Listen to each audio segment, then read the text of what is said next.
Hello and welcome to another Eat Well Wednesday. Today we're cooking one of the favourites for the family, and that is a simple, 4 easy step Margherita pizza. So what you're going to need, so I'll turn this around so you can see. So what we're going to need first is 300 gram of bread flour, very strong bread flour. Oh, it helps if I turn weighing scales on first, before I do that.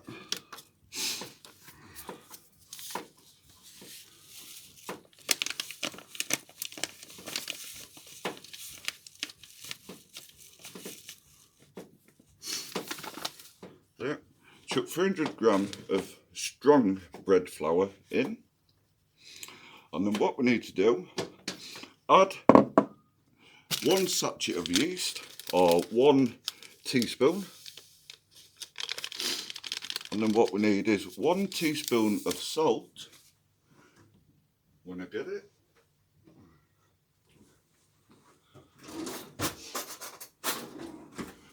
so 1 teaspoon of salt,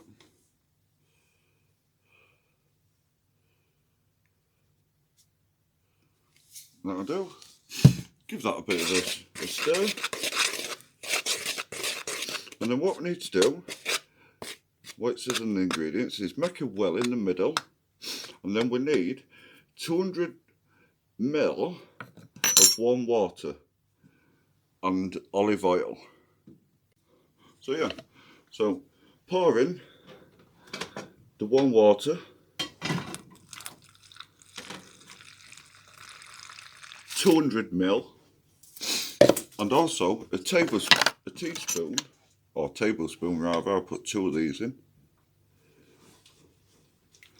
of olive oil.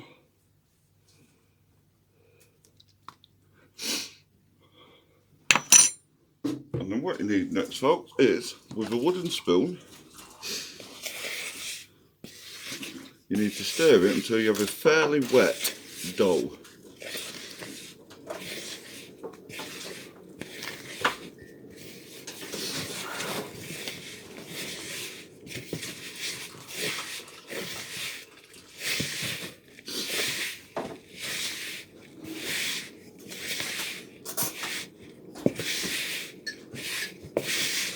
So if all that's mixed, our next thing is, get it off there, is to knead it. I've already washed my hands, folks, before I've done this. So what we need to do now, as I said, knead our dough so it forms a ball. We do this for roughly about 5 minutes, it says. So I shall be back once I've done this part. So yeah, folks, as you can see, I've done it. So it's formed a really nice ball. And then what you can do, you can use this straight away if you want. But if you want, you can cover it with a tea towel and set aside, and it will rise a bit. So once it's risen, and once I've covered it over, I shall be back for the next step. Welcome back, folks. I'll just turn the camera around. So I've left mine for a couple of hours, and that's how it's turned out. So it's harder on the edge, but it's give it a chance to rise. So next part of this is, so step 2 is making the sauce. So what I'm going to use is, I'm just going to use an ordinary dish, and then what we need is 100 ml of passata. So 100 ml of this, and there's 500, so it's not that much of it.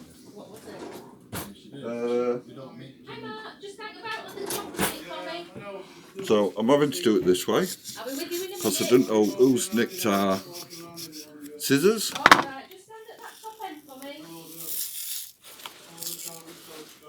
So yeah, about 100 ml of that. That should be enough. Is that my recipe? I'm on a guesstimating, yeah. And then what we're also going to need, folks, is, so we need to mix the passata, the basil. So what I've done is bought a full plant, and it can be reused again and again, as long as we keep watering it, and just chop it up into, Sally's just turned my lights off, just chop it up to smaller pieces, and then chuck that in. So chuck that in there. And then what we're also going to need, it says 1 bulb of garlic. I'm going to use more, because I absolutely love the taste of garlic. So just peel it away.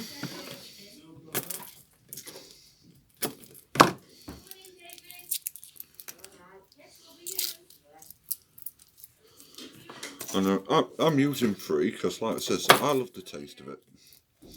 You can't beat garlic. And then what we need to do is just nice and simple. We haven't got a garlic press, so it would be ideal with a garlic press, but we don't have one. And then what I do is the easiest way.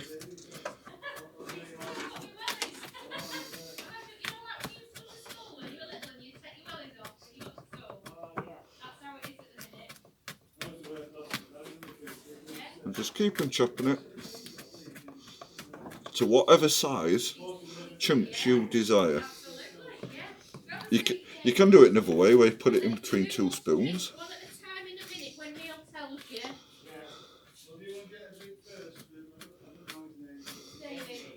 So sorry about the background noise, but there you go.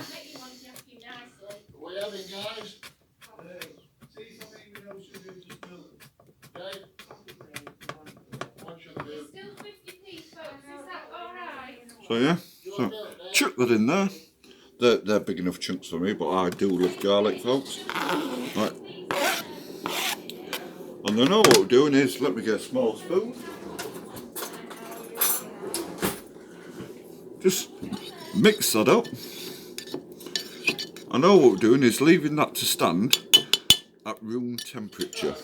We'll let you know. The next part, folks, is, let's get rid of some of this foliage of the garlic and that. So step 3 is rolling out the dough. If you've left it to rise, give it a quick knead. So a quick knead, just like it says, it has hardened slightly on the edges. And then what we need to do, this makes 2 pizzas, so it serves 4 people. So what we need to do now is split this into 2 balls, roughly average size. Use that one. And then on a floured surface, so a bit of flour, where you go. As you might have noticed, I'm using wholemeal flour, but you can use not normal flour. And chuck them there. And then rolling pin. And basically what we're doing is rolling it into a large circle.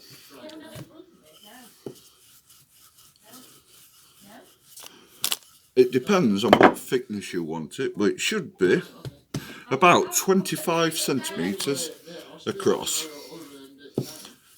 Oh yeah, right at the other end of town. Middle of Wheatley.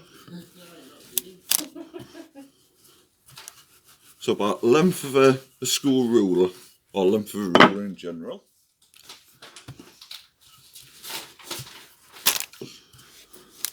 But in all fairness, you can do it whatever size you choose.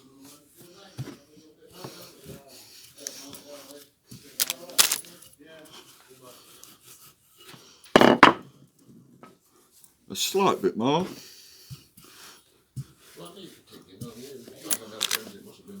You are? What you said? Oh, good thing in. Messenger. Oh.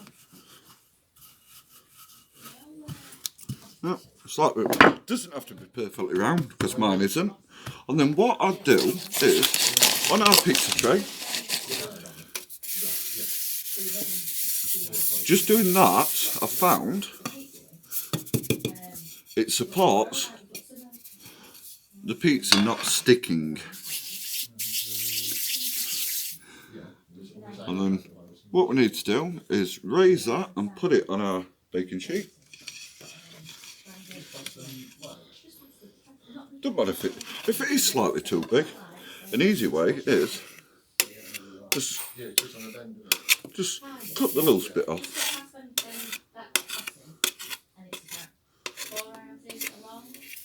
Always cut away from it. Saves any unforeseen accidents. And then what I need to do is also put the oven on to 220.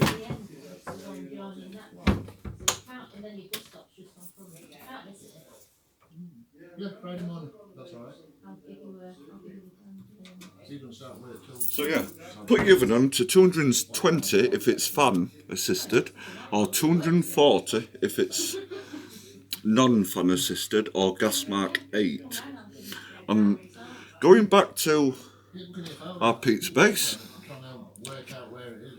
so we've done that. You can place it on baking sheets, completely up to you.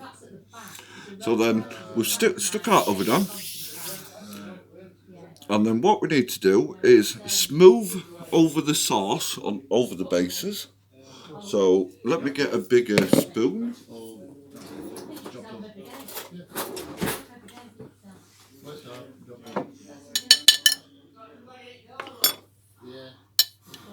So with our spoon, yeah,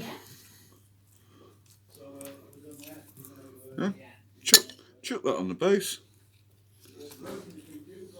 Like it says, I've done big chunks of garlic because I love garlic, folks.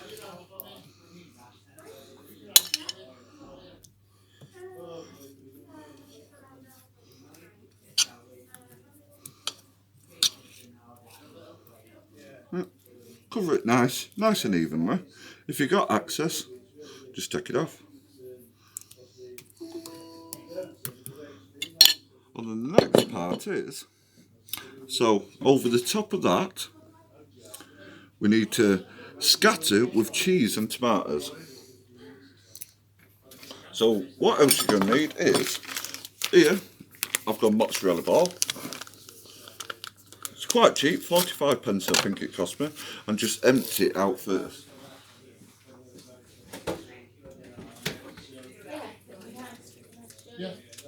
Still got a lot to do.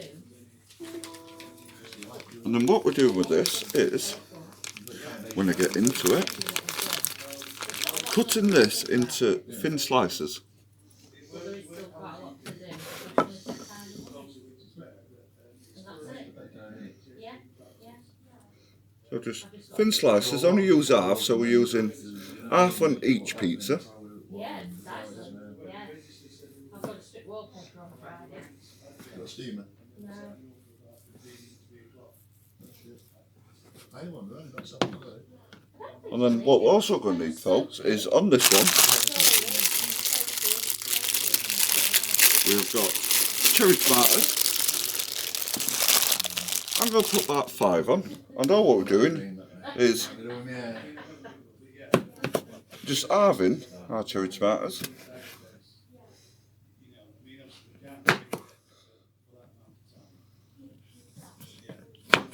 I knew that would squirt all over me. And yeah, just place them around, dot them about.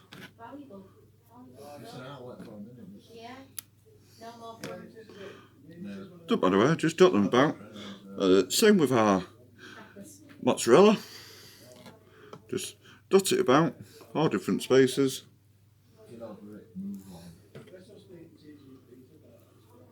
And I know it doesn't look enough cheese, but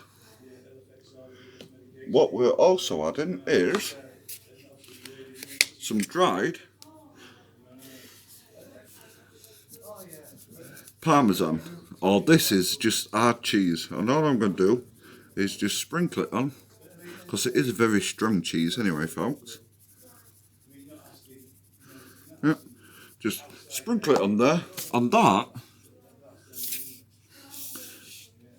is ready to go in the oven. But it does say drizzle on a slight bit of oil.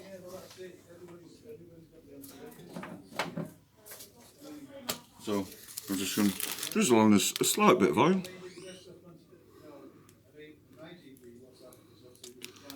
Not much.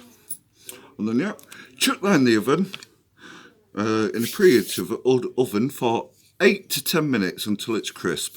So once that's done, I shall be back. As you can see, folks, I've took it out the oven. It's took approximately 10 minutes. And it looks absolutely delicious. My work colleagues is having a piece. So the verdict is... Oh, why do I always have to do the verdict? The verdict is it's hot.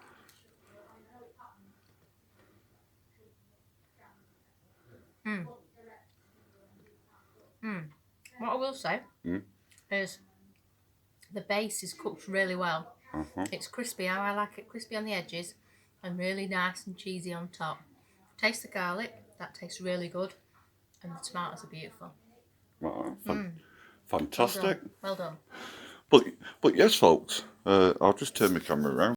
Yeah, what I will say, folks, is you can, if you choose to, change whatever toppings you want on it. So you could add pepperoni, ham, bit of bacon, sausage, different vegetables. It is totally your choice. So until next week, when I have something else extra special for you, take care and goodbye.